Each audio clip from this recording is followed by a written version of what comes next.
Transcripts are enabled. All right, welcome everyone. I'm excited to introduce today's speaker, who's no stranger to this community or the speaking circuit, Vicki Rogers. Vicki is going to share about Georgia Tech's incident, problem, and change yellow brick journey in an effort to reach their Oz of continuous improvement and operational excellence. I just loved to be able to say that. That's awesome. If you were lucky enough to attend HDI a few months ago, you might have been fortunate enough to hear her speak on this topic. She's graciously offered to give an encore presentation. Here's what's the format for today's event. We're going to have a presentation. It will last roughly about 40 minutes or so, with time left over at end for Q&A. Everyone will be on mute. Feel free to post your questions in the Q&A, but we're going to hold questions till the end. Unfortunately, I didn't become aware that I disabled chat. I apologize. Next time we have an event, I'll make sure chat is enabled. So again, sorry for that. The webinar is being recorded and it'll be available on the EDUCAUSE ITSM website within 5 business days. Okay, without further ado, I'll go ahead and turn it over to Vicki. All right, thanks, Mitch. Hello, everybody. I'm so glad to be here. It's exciting to talk to people about what I do.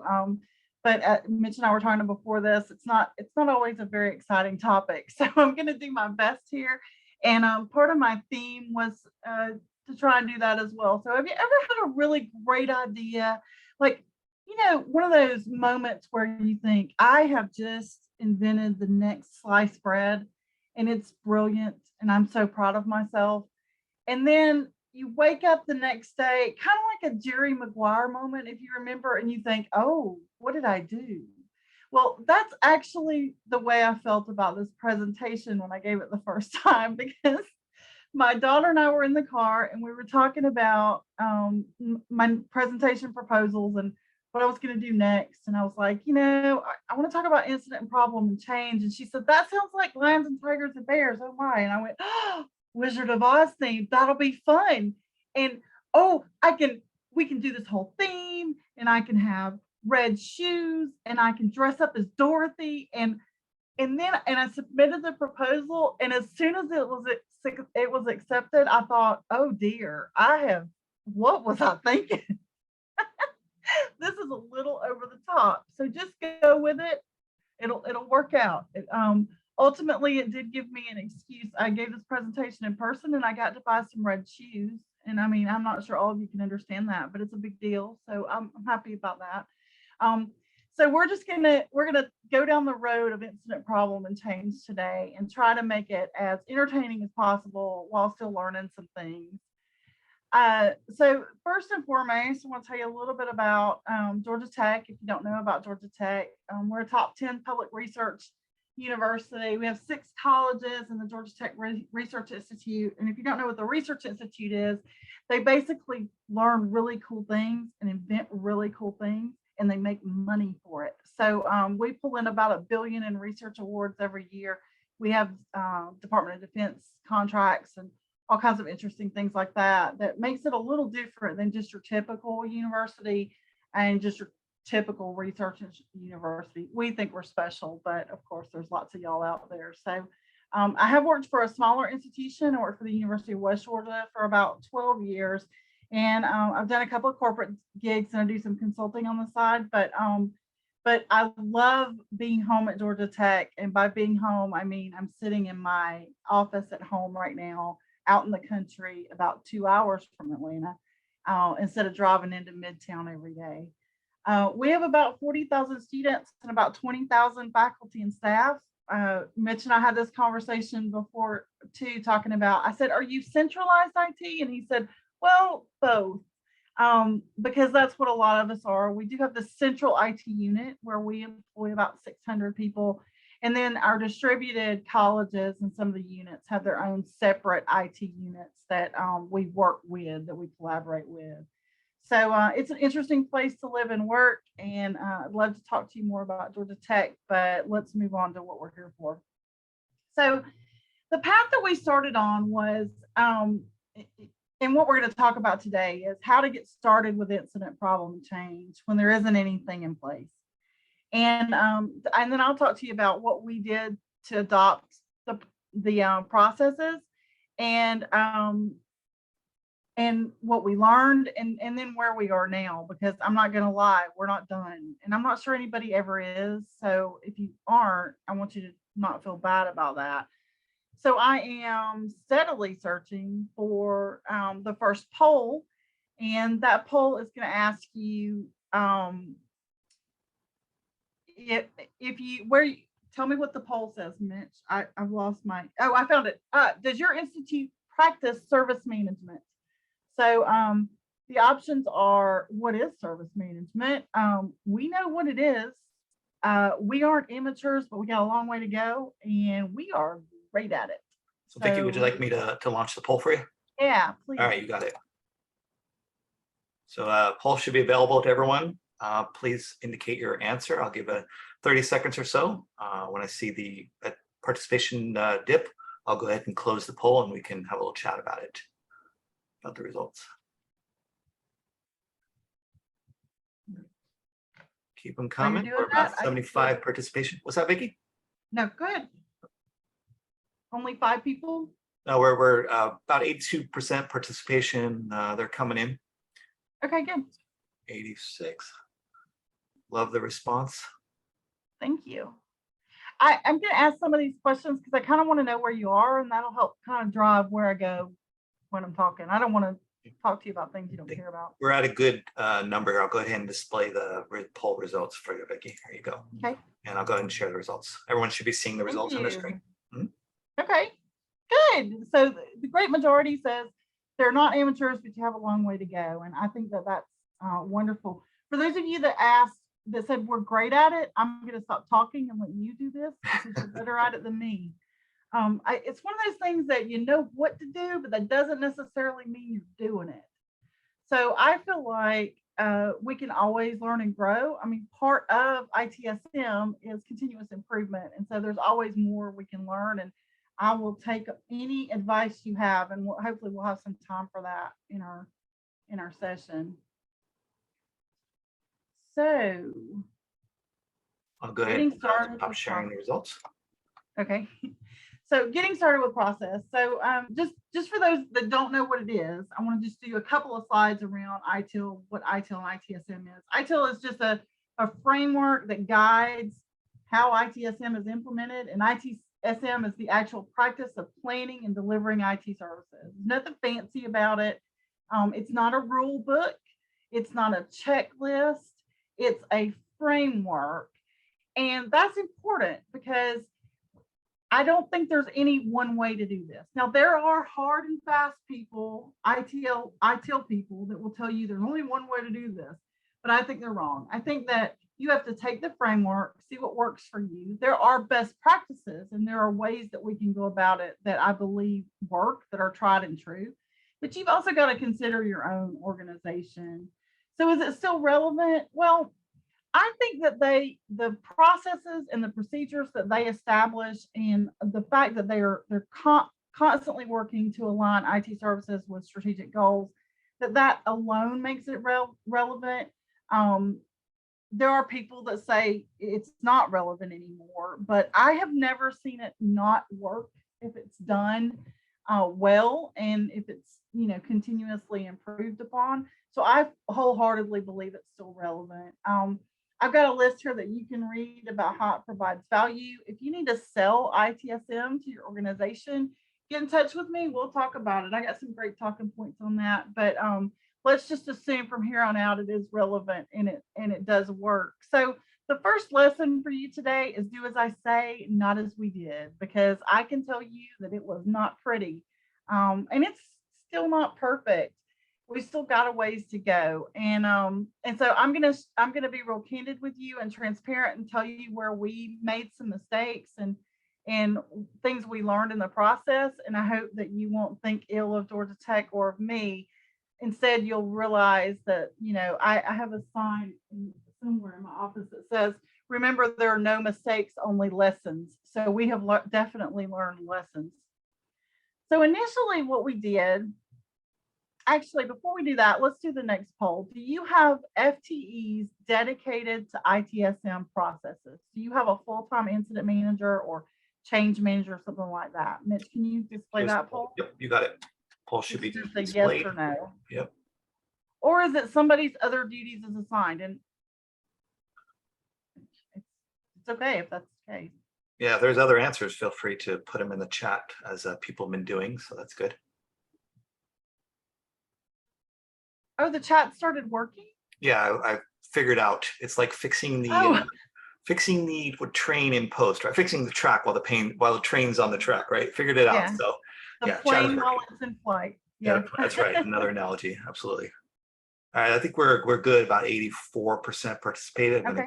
and the poll looks pretty even here. The responses. I'm going to share the results. Oh, cool. That is really even. Okay, good to know. Good to know. Well, the first thing we did and we learned in this process is we tried to build service management around a tool. And I won't say that tool out loud, but if you'd like to know, you can message me and I'll be happy to share it with you. I will tell you, and my organization knows this, that I don't necessarily think there's a tool that's best. I know that's not a popular thing to say, but I think a tool is a tool. And a lot of them do the same things. A lot of them do things really well, and some of them have shortcomings. But I mean, I think on some level, you could do service management with an Excel spreadsheet. Now, none of the salespeople would like to hear that, and it wouldn't be a lot of fun, and there'd be a lot of manual work. But I don't think you should build your process around the tool. Your tool should meet your process. And we did not do that initially. We made a large purchase with a very popular service management tool. And we were very proud of it, and we spent a lot of money on it, and we spent a lot of time on it. And we really looked to build process in and around that tool instead of thinking through the process and then bringing it to the tool to let the tool help us. And so we've learned that along the way. The other thing that we did initially, and this is a typo, is that we did not have a CMDB. So we did not start with CMDB. We didn't even talk about CMDB. We started with change. And ITIL has called it many things through the years: change control. And version 3, it was change management. And now version 4 wants to call it enablement. Regardless, we started with change, and it was a weird place to start. So if wrap your head around that a minute, we started tracking changes and trying to gather information about changes, but we didn't have incident management. Interesting, right? So we learned that the hard way too. We tried to do incident without a formal process. We thought incident's incident. We don't really have to write that up, which is weird because from an education setting, you would think somebody wants to write things down, but we didn't. And then we definitely, as the question I just asked, we tried to do process without having dedicated resources. We started incident. Really, incident was driven initially by a business analyst, and it was extra duties. We didn't have that dedicated person on it. And so in the last year, I sold the institute on having those full-time resources. And I'm happy to say that now we have invested in them. So the things that we did really well, we had great intentions. We had really good ideas. We were resilient. When things weren't going well, we picked back up and started over. And we brought some of the right people to the table to talk about process. And then we definitely learned. But we also, had some other things happen. And I bet all of you are familiar with those things. In the last couple of years, since 2019, we got a new president for Georgia Tech with fresh new ideas. And, any new administration brings their own priorities and ideas. And that brought on a new strategic vision and partnerships along the way. And if you'd like to look at our strategy, it's open records. So feel free to do that. I know Mitch is going to share these slides. And then there was this call for what our president says is operational excellence and process improvement. And so, as service management people love that process improvement idea. And excellence sounds great, but we had to kind of figure out what that is and what it means for Georgia Tech. And then in March of 2020, we were sent home. And we were sent home for 2 weeks initially, and we've literally never been back. They had us sign up in the fall of that year. They strategically signed us up to go back in and clean out our offices, and that's what we did. So 100% of IT is remote, with the exception of a couple of data center folks. But all of the operational type people, we're at home now 100%. So that's given us all challenges. I mean, if you're like us, and I bet you are, you spend a whole lot of time just figuring out how to support your faculty and staff. And we had to figure out how to get all of our classes online, and we had to, literally over a weekend, and we had to, and we had to learn how to deal with our staff in a different way. I mean, we went from living in this open office environment in a high rise in Midtown Atlanta to all over the state of Georgia. And how do you foster those relationships, and how do you continue to work? Plus, as you all know, you had parents having to school their kids all of a sudden. And I mean, I just feel like the world turned upside down in the last couple of years. And so I feel like we're finally digging out of that now, but we're digging out of it in a different way because like I said, we didn't go back to the office. So the next thing we did when we kind of got our footing last year is we recognized the need for change. We knew that something had to change about the way that this had happened. And if we were going to do that continuous improvement, and if we were going to achieve operational excellence, that we were going to have to make some changes. And change is hard. Y'all know that. I highly recommend Cotter's book and research on it, Leading Change, and seeing how that works with our minds and with our teams. And then we realized we had to have that senior leadership support. So not only did we get a new president in 2019, but we got a new CIO in the fall of 2020. So none of it, it's funny because we actually did gather a few months ago. We had a public gathering that people could come to. It was a social type event. And our CIO stood up and he said, "I'd like to introduce myself. Many of you've never met me," because we'd never been in the same building together. So we had all kinds of new leadership, and we knew that we had to have that leadership sponsorship in order to be successful. And then we did a lot of listening, and that's hard. But we had to hear what our customers were saying. We got to hear what our internal people are saying. We got to hear what all of our stakeholders are saying and where they are in this. And you don't need to do service management just for fun. You need to do it because you want to get better.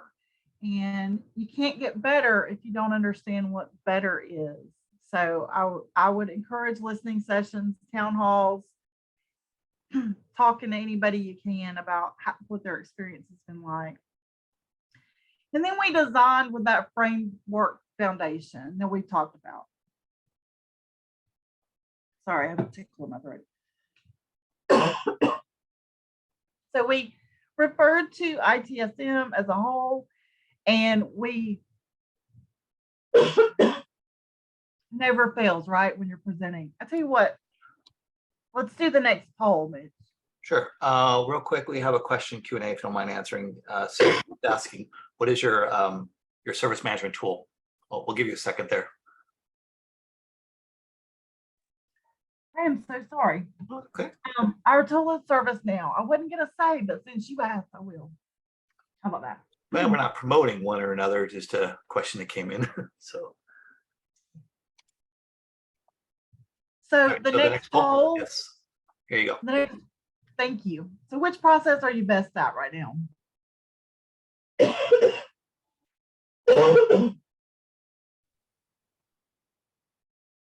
You want to grab a glass of water? Or? I have something. Okay. Now they're coming in. We're about a 60% participation rate. Give it a couple seconds or more here. So I don't have COVID. I had it 3 weeks ago for the first time in 2.5 years. I've talked to a lot of people that that's happened to. All right, how's our poll?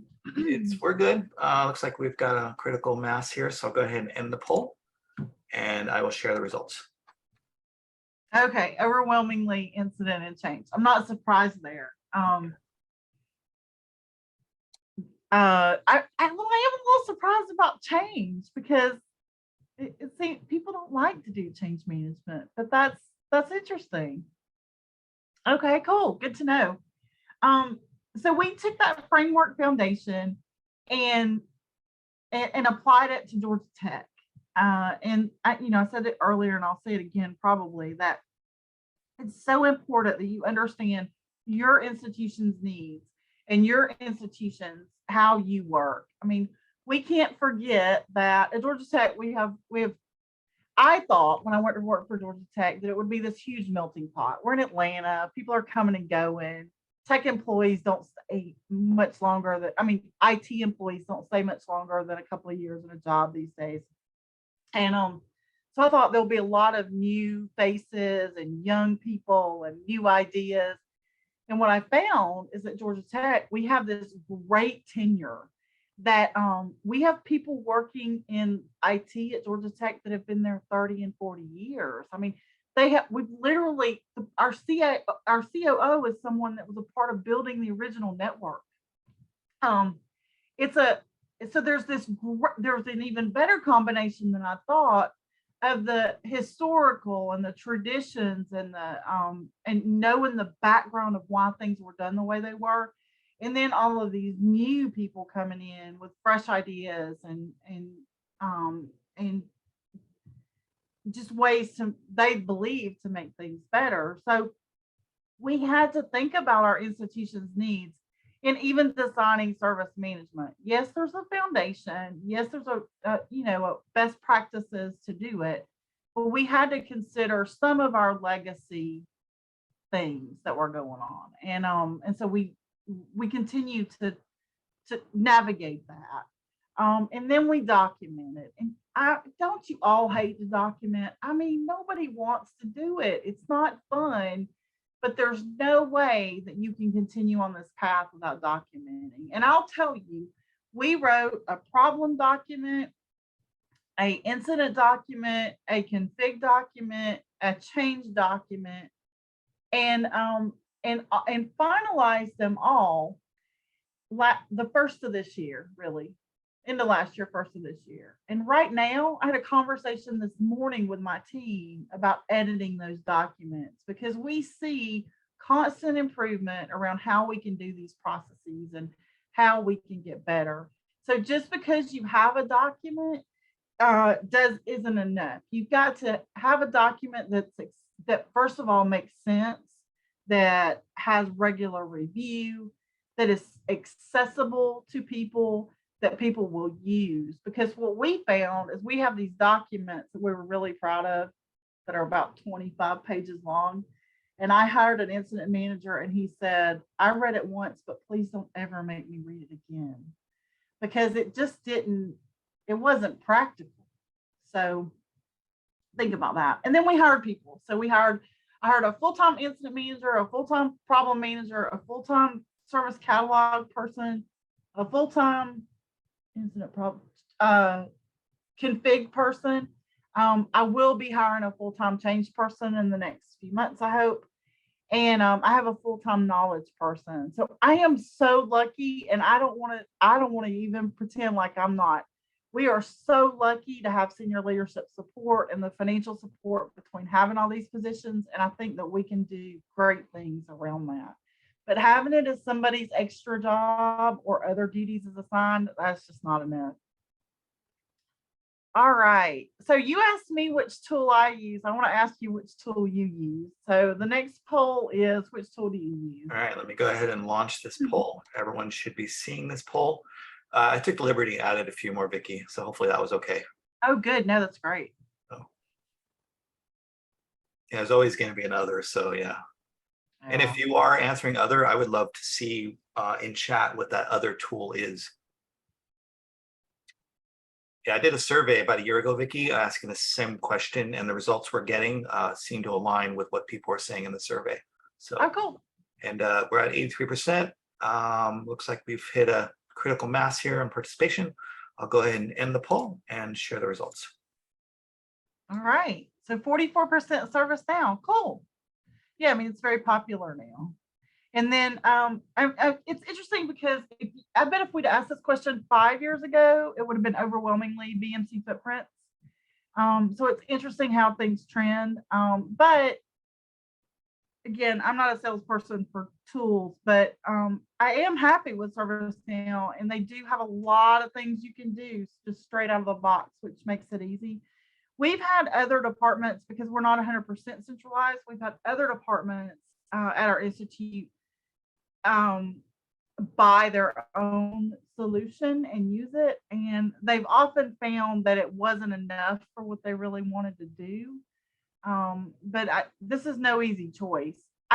That said, I also think that you can make a tool work no matter what, even if it's an Excel spreadsheet. So, I think that's actually a nice segue. If you wouldn't mind, this question Jennifer's asking could be a totally different new webinar or event, but she's asking in your experience when you purchased an ITSM tool, did you bring in, is it more cost effective to bring in people like a consultant to help you implement your tool and maybe improve versus in-house talent? that is a great question. And I would say that both, depending on your organization, we pay for consultants, but, and I'm dealing with this in another area right now, but you've got to stay on those consultants and make sure that the statement of work of what you want to get and what you are paying for and what you get are the same. So you can't just, with a tool like that, you can't just hire the consultants to come in and just go, you handle it.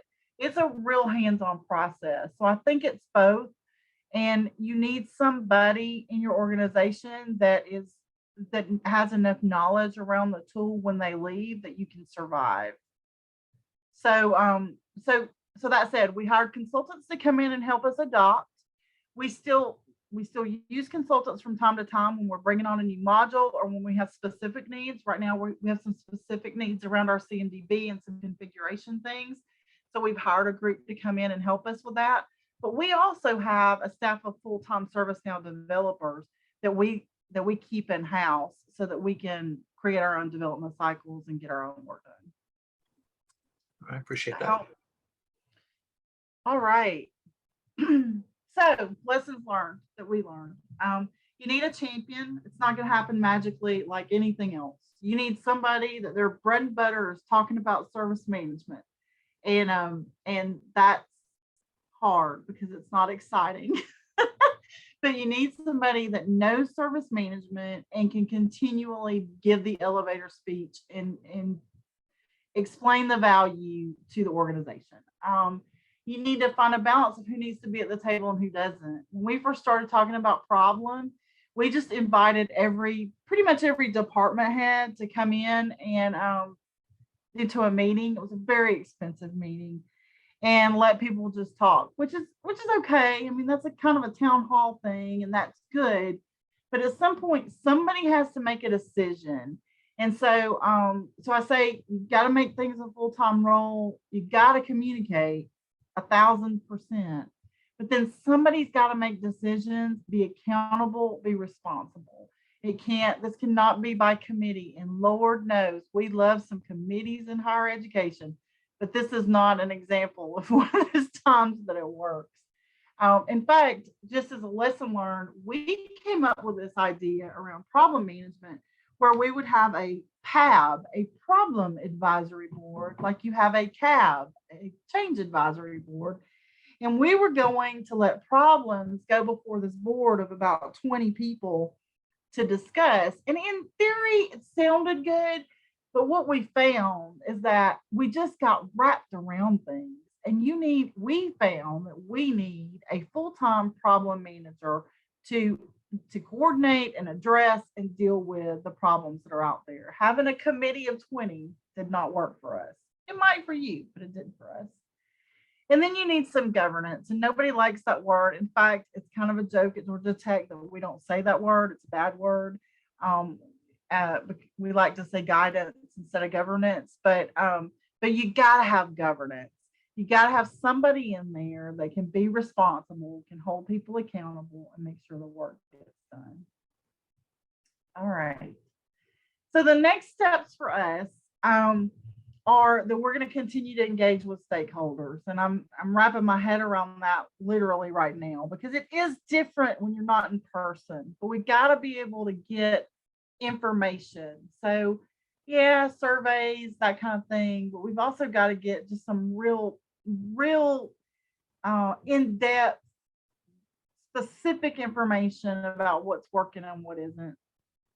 Set goals. My team has monthly, quarterly, and annual goals, and I'm very personally goal driven, so it's something I constantly keep up with.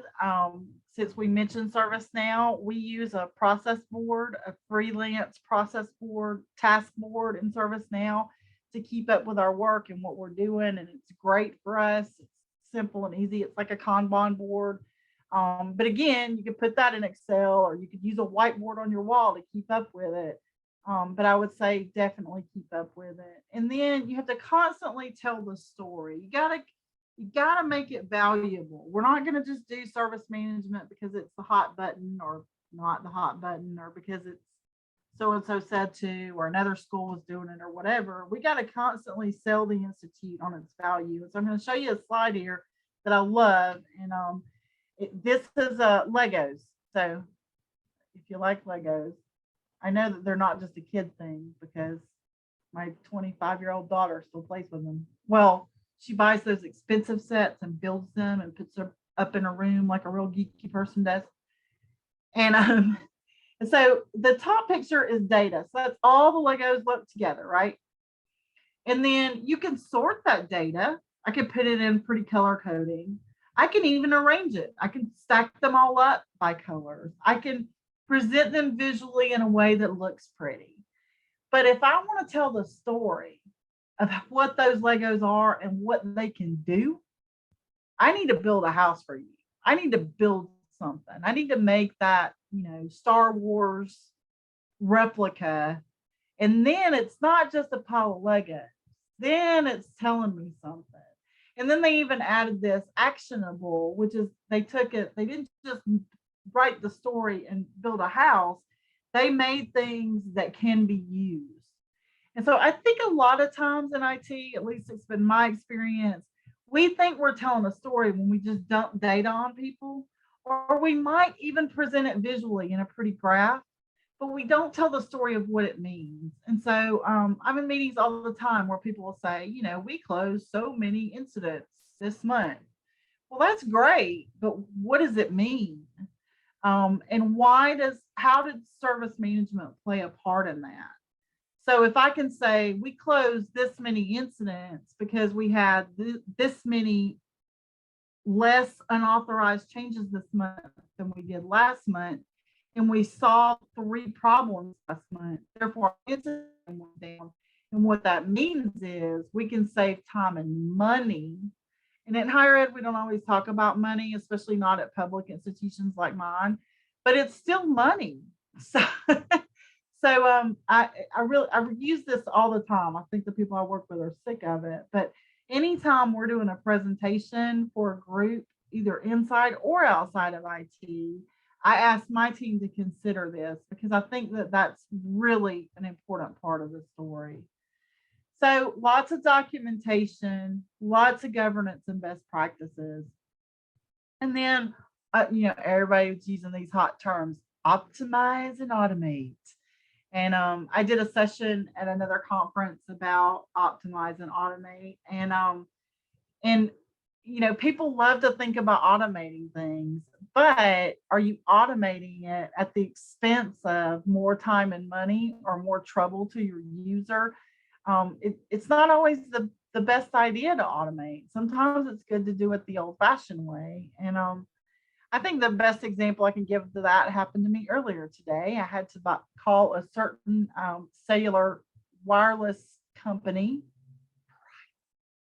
And well, I didn't have to call them, but I had a question about my account, and I signed up for chat so that I could, get an answer to my question. And of course, they gave me a chat bot to start with, and the chat bot wasn't getting what I was saying. And I wasn't even speaking Southern. I was typing, and they weren't getting it. And then they put me in queue for somebody else, and I waited 45 minutes for somebody to come back and chat with me. And then that person couldn't solve my problem. And I thought, there's automation at its finest. They say they've got this chat bot that can help you, and they're always available 24/7, but I still ended up dealing with them for about an hour. Of course, I was multitasking, but don't tell my boss that. But yeah, think about your optimization and your automation. Automation. Is that a word? Automation. Okay, we'll just go with it. So specifically, from a high level, before the lessons we learned, but specifically, we've hired these full-time people. We are focusing on our CMDB. I wish I'd asked the poll who has a CMDB. That would be interesting. I tell you what, y'all, can you if you have a CMDB, can you raise your hands and I could see your hands raised? Oh yeah, that worked. Okay, so I see like 6 people, 8 people.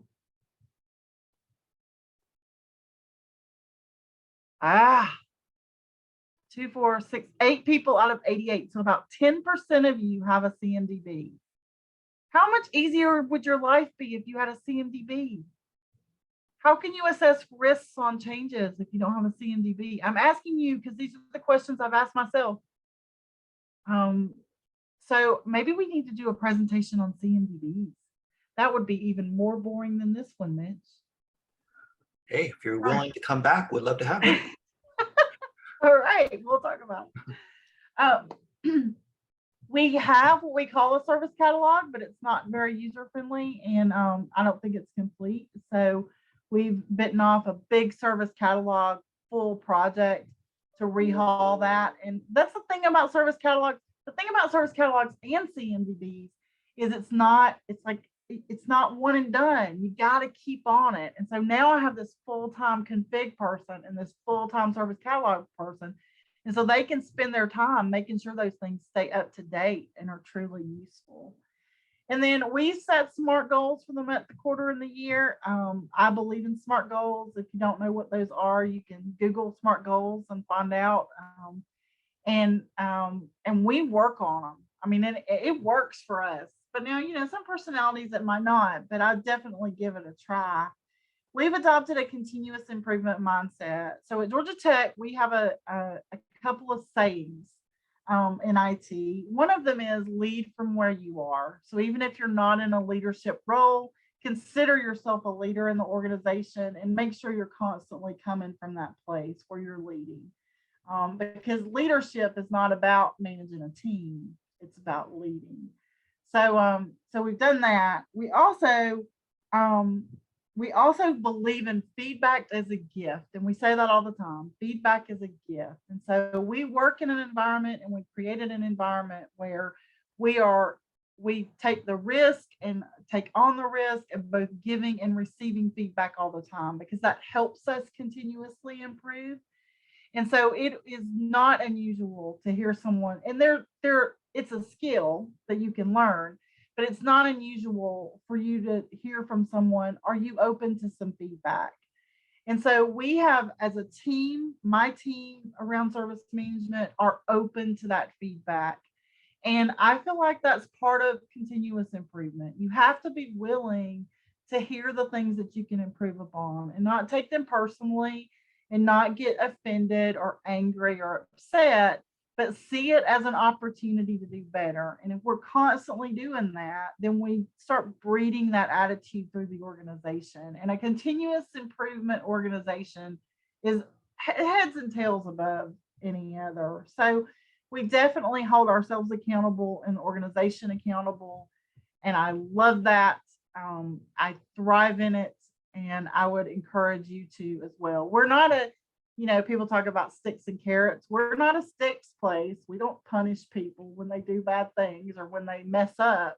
we learn from it, and then we grow from it, and we definitely celebrate our successes. So so that puts us at about 3:43. Let's do the last poll and tell me which process is lacking most at your institution. Okay, I'm going to go ahead and launch the poll. Which Everyone we should be might seeing could have, it. we might have guessed that from that That's other true. It's poll. the opposite of the other, right? Yeah, it's the opposite of the other. But let's see if they change their mind along the way. Sure.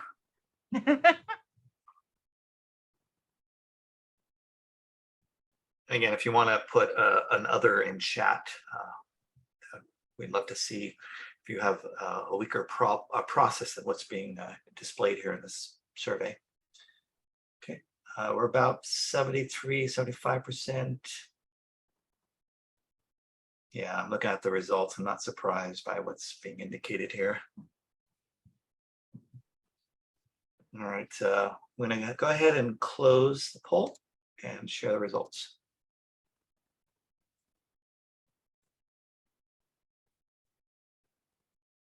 All right. So the winner is problem. It's hard. I'm not gonna lie. It's hard. And then knowledge and change. And so the beauty of service management, you know, I bet most of you know this, is that all of these things work together to make for a better place. And so it's not enough to just do one. And I know many of you don't have the resources to do more than one. So do what you can, but try to incrementally introduce more and more, because your incident management will get better if your change management gets better, and your change management will get better if your problem management gets better, and everything's better if knowledge is better. It's just this constant cycle that every little bit can help incrementally. So I encourage you to go down that path. So I just like this slide. Some days you have to put the hat on and remind them who they're dealing with. I'm not saying I fit this bill, but you know, if the shoe fits. That's great. And so now I am open to your questions, your comments, and concerns. So yeah, so we're at the time of Q&A. We have 2 questions in Q&A. I'll go ahead and start with the first one. So Samuel is asking, how do you demonstrate value from the CMDB, from the data reports on the CMDB? That's a great one. So I think for us right now, because we're so early in CMDB, the way that we demonstrate value is by the first of all, the devices and the services that we have discovered. So we are still in discovery at Georgia Tech, and the fact that we can find out about those devices, and then the next step is their relationships, and that's what it's all about. So that when we get a change request for a server X, I can go into that CMDB and I can see what server X is related to, which other servers, which applications, who owns them, and which business and technical services they're related to, so that I can truly assess risk. So when John says, I need to do maintenance on server X, I can find out if that server goes down, what it's really going to impact. And so if we can demonstrate that in our reporting and how we save time and money doing that, then that would be the story I tell. But like I said, right now, we don't know yet. We're still in discovery. So our story is we're discovering this stuff. We have 2 questions on metrics. I'm sorry, 2 questions on staffing and resources. So we'll take those. One is asking about the case for a full-time equivalent to support ITSM, and the other is keeping your service management support in. Sorry. Okay, I guess they're not related. So we'll start with the first one. How do you make a case for a full-time equivalent to support ITSM as a whole? So I think that you go back to the basics from the framework and say, what is the benefit? You can Google it. Our argument was, we aren't doing well here, or the argument was, we don't even know how we're doing here because we're not measuring it. So what if we could measure it, get a baseline, and then we can improve? And you can tie things, you can tie financial information to that. So how about if we do it, it's one thing for your help desk to say, we need help, we need help, we need help. Well, that doesn't tell me the story. But if I can say, right now, our call volume is X and our hold time is this, and our surveys say we're not doing well here, what if we could, what if I can show you how that can get better? And if you have true incident management, you can show that and you can tell that story. And then, hey, not only are we busy, but let me show you how we're busy and where we're busy. And if you let me hire one more person, then I can save X amount of money on this. Or maybe I'm not going to say it too loud, but maybe you don't need all those people. Maybe your people aren't in the right seats on the bus. Maybe you've got way too many people in one area and you really need more people somewhere else. And those are hard issues to deal with. I acknowledge that. But if you want to speak to your managers and you want to speak to your leadership, then you show them the money.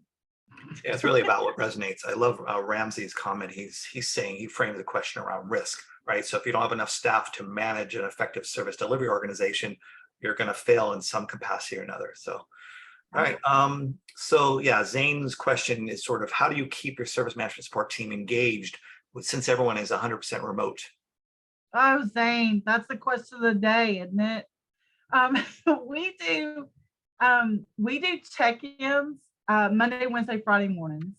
So we start the day together 3 days a week. And I hope we don't have to keep doing that. But right now, it's good for us. And one reason is because we're all new to working together. Most of us are. So it's a brand new team. So we need to get to know each other, And so we have coffee 3 mornings a week and talk about the day. We use tools. So like I talked about ServiceNow, we're using those task boards in ServiceNow to keep our work up and going. I have my staff I actually have my staff do an engagement survey when they start. And I don't hear many people doing this, but I send them a questionnaire about both personal and work things. And I tell them they don't have to tell me the personal stuff, but most of them do. When do you like to work? When do you work best? What's the best way for me to contact you? When are you engaged the most? I mean, I'm a morning person, but some people that work for me may not be. They may be afternoon people and they really don't want to talk to me in the morning. And so I think that it's work to keep them engaged, and I'm not sure I'm great at it yet, but I'm trying. I'm so sorry. Another question kind of goes back to the CMDB and services. So the person is asking, do you have service mapping? Are you using service mapping? No, we're doing it right now. Yeah. And we can come back and share your success story. It's hard. There's another question. Is that within ServiceNow? I apologize, Yeah. I forget the context of the question. So if somebody has the context for that question they asked in Q&A, feel free to raise your hand. I'll take you off mute. Jennifer, I think you get the prize for the best questions. All the questions have been great. She has a question about showing return on investment with metrics in ServiceNow or whatever tool you decide to use. What metrics are best to show return on investment? So example, the number of incidents closed, customer satisfaction, or some other metric. So I think return on investment, usually the best way you can get that is to show savings in time. So if you can show a decrease, I'll talk about service desk because it's probably the thing everybody knows best. If you can show at the service desk that your agents are spending less time on the phone, because here's a good example. Less time on the phone because they have better knowledge and they don't have to, if they don't have to transfer it to tier 2, that saves money. If they spend less time on the phone and it's a first call resolution, that saves money. From a time standpoint, if you can say we're spending 5 minutes on average less on the phone for every call, then you can calculate and your average labor costs, and you can get a real number there. And especially then, if you can say I did all that and I have good customer sat numbers, then that's your return right there. But again, there's another workshop, Mitchell. A good, how can we save money? And and how can we use metrics to tell the story kind of thing. Yeah, I heard once there are, I'm probably the number wrong, but over 400 metrics out of the box in ServiceNow, and only about, I want to say 45 to 50 are actually being used by most organizations. So it's all about using the right metrics and understanding what your organization is trying to achieve. And then, like you said, sharing the story about those, achieving those metrics and how they've saved time or saved money. But now I'll tell you too, just we've got a few more minutes. Yeah. From a metric standpoint, and again, this is not a ServiceNow sales presentation, but they have these beautiful dashboards that come out of the box. And they're nice and everything. And my CIO, I hope he's not on this call. My CIO, he's not real big on those dashboards. He still wants me to send him a daily Excel change report. And I'm like, dude, we can make it look prettier than that. But that's what he wants. So it's a matter of, yeah, the bells and whistles are nice and tell the story always, but then ask your leaders what they want to see. And you might be surprised. Yeah. Absolutely. Totally agree. All right. We have time for maybe one more question before we call it a day. If anybody has a question. From the anonymous person, is that in ServiceNow? Everything I've talked about is. So hopefully that helps. And ServiceNow can do your discovery and your service mapping, but there's some challenges. And maybe in the context of the question, if everything you're doing is in ServiceNow. Okay. Yeah, metrics presentation focus on telling a story. Absolutely. Yeah, I learned something called the compelling why, how to build a story around not only to start out what is going to happen, how do people feel about it, give a picture or a graphic or illustration, and then tell the story around it. So I think everyone would be interested in hearing, presenting metrics and telling a story. So with that said, this concludes our presentation. I'd like to thank Vicki for sharing her insight and time with us today. Her contact information can be found in the slide deck. At the end of this event, you'll receive a link to take an exit survey. Please fill it out. Your feedback is very important to me. It helps us plan for future events. Reminder that the recording, the chat transcripts will be available within 5 business days on the EDUCAUSE ITSM website. It's a good place to view upcoming events and past recordings.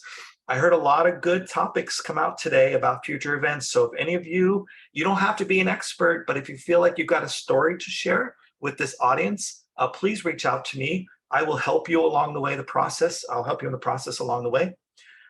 Again, thank you, Vicki, for your presentation, and thank you for attending, everyone. Have a nice day.